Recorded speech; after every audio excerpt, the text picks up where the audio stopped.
Coming up in this special edition Brightline construction update,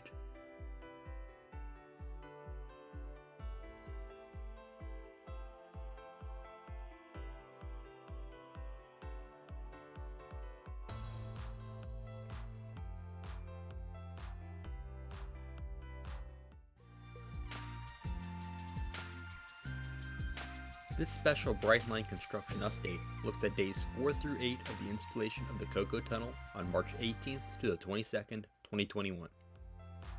The Cocoa Tunnel is located at the interchange between State Road 528 and US 1 in Cocoa, Florida, and is where Brightline's line to Orlando will separate from the existing Florida East Coast Railway main line to head west. My last update, which you can view with the link above, left off when segments 1 and 2 had been moved in line with each other. Here on day 4, March 18th, the two segments had been pushed together and had begun their journey forward. On top of the two segments, crews have started to assemble a dark blue frame that is part of the anti-drag system that will eventually allow traffic to go over the tunnel segments while they are being slid in place.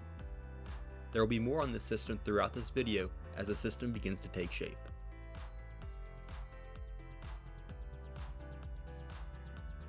For new viewers, this tunnel is being installed using an innovative method called box jacking, which uses hydraulic jacks to move prefabricated tunnel segments into place.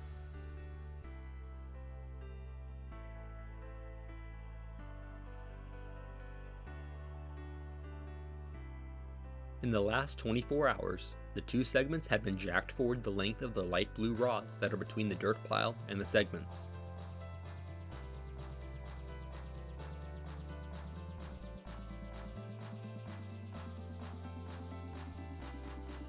Here's a quick look at Florida East Coast Railway local train 916 headed south.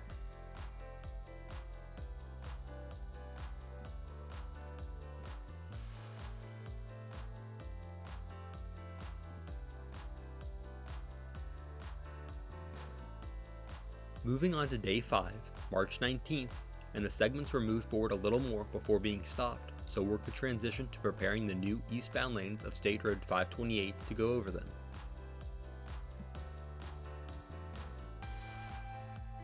Work had continued on the dark blue frame. Over the past few days, crews had also built two square foundations on either side of the segments that the dark blue frame will end up being mounted to. Crews also installed several metal pilings alongside the existing westbound lanes to hold up that half of the road, while excavation work continues next to it for the time being.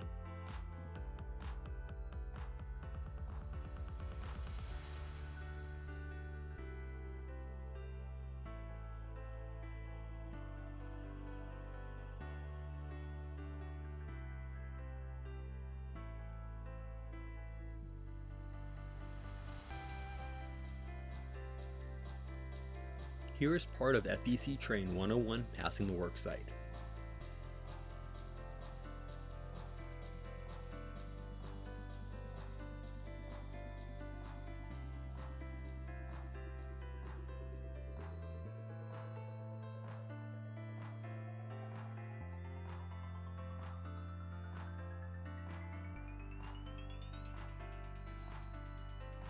Across the tracks is a staging area for work on double tracking the main line in this area.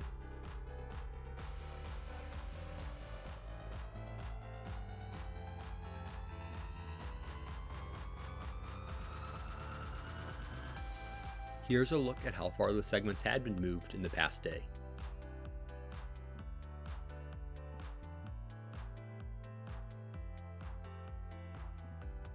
Now on day 6, March 20th, work continues on the anti-drag system and pilings alongside the westbound lanes.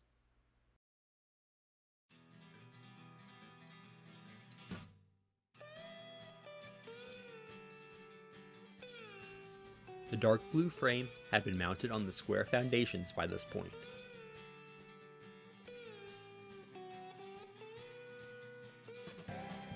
Another Train 101 is passing in the background.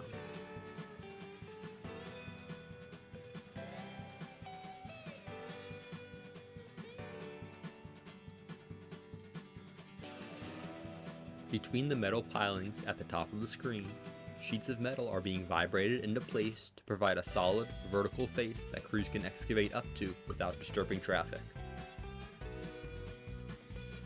Due to increasingly high winds, that was all I was safely able to fly that night, so here's a look at more metal pilings being pounded into place shortly after the flight.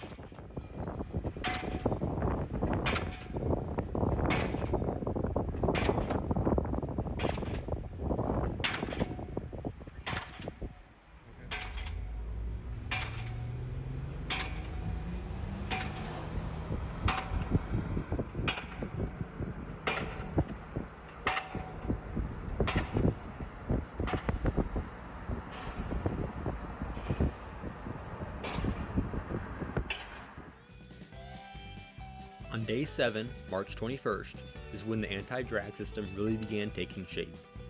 As I mentioned earlier, this system will allow the road to be built across the tunnel while the segments are still being jacked forward underneath them. Here is how I believe the system works based on my observations. The dark blue frame is connected with cables to large concrete anchors that are located on either side of the two connected tunnel segments. Looking up top, large metal plates are being laid on top of the tunnel segments with a lubricant underneath. These metal plates are tethered to the dark blue frame. This will then be covered with dirt and paved over for the lanes. The dark blue frame is mounted parallel to the roadway instead of being at the angle of the tunnel.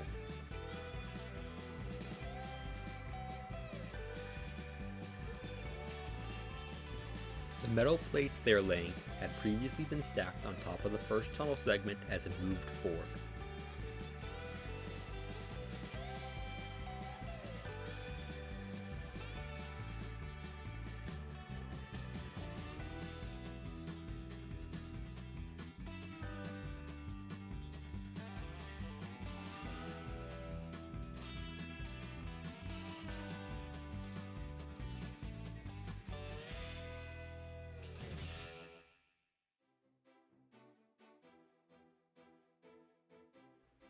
Looking closer at the crews, they are working on attaching the metal plates to the frame using a system of short cables. Since the tunnel is being pushed to the left, the dark blue frame has to keep the plates from being pulled along with it. The frame is doubled up in the middle to help ensure it will not bend while the plates are pulling against it. You can also see the large cable headed down to the bottom right, which is where the concrete anchor for this side is. The crew in white suits are painting on the lubricating liquid that goes below the metal panels. Brightline described this lubricant as a red, Crisco-like substance which will reduce friction while the segments move.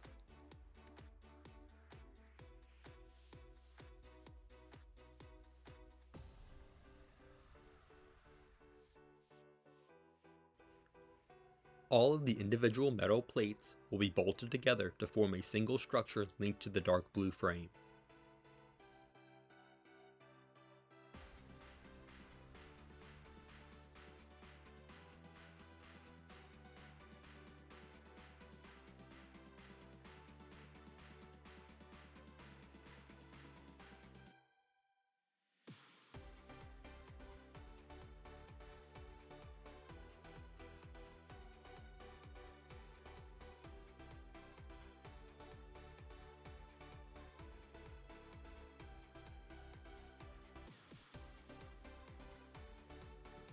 On day 8, March 22nd, crews were in the process of rebuilding the eastbound lanes of State Road 528, which until the installation is over, will carry one lane of traffic in each direction.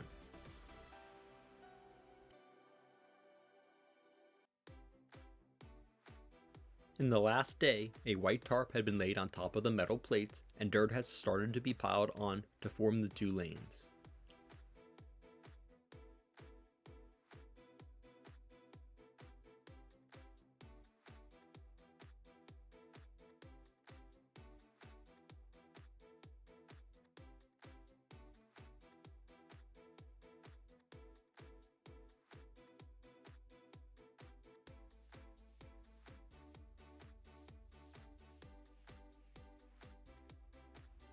Crews are still laying additional pieces of the metal plates on top of the segment as well as across the gap between the existing embankment and the tunnel segments.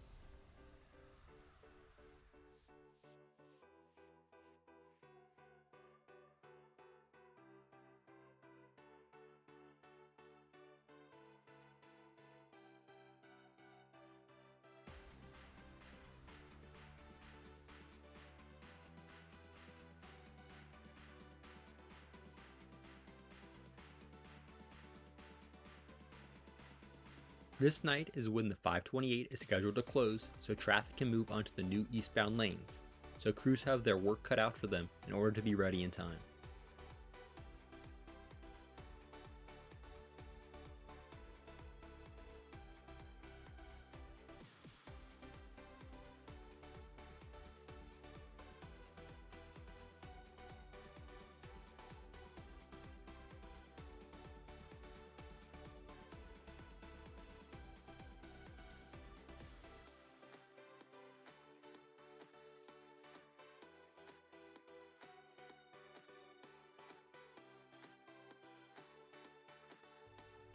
The crane had just dropped in another metal plate across the gap here.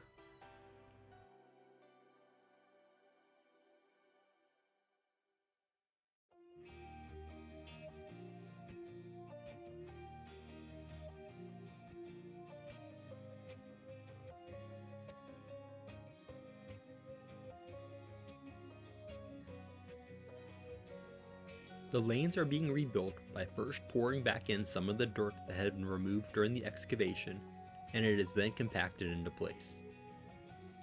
A sub-roadbed material is then brought in and compacted as well. Later on this evening, paving crews will come in to lay asphalt for the 2 new lanes.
As a different view, here's a look at the site from the north.